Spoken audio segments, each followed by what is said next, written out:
uz mani skatās. Neskatās, ko es darīšu, kas jau? Šis te trīstūrīts vienkārši šādi. Un pēc tam šādi.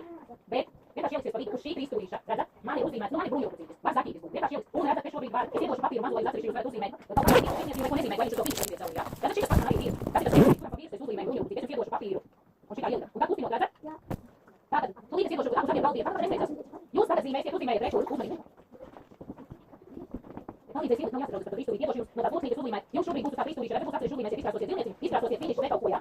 Un īstenībā, un tad zilnieciņš ir jāpielīmēsiet tā priekšā trīstūrīša. Es iedošu jums to papīru. Varat sākt krāsot, jo neko nebūtu. Redzat, jūs uzzīmējat, vai krāsi vai finišu sākat zīmēt. Es iedošu papīru, un tad jūs uzzīmēsiet līdz zilnieciņu. Nē, pirms tam mēģināsiet pielīmēsim. Katru reizi to papīru mazu pišķīšu. Ņemot katru visu mazu pišķīšu.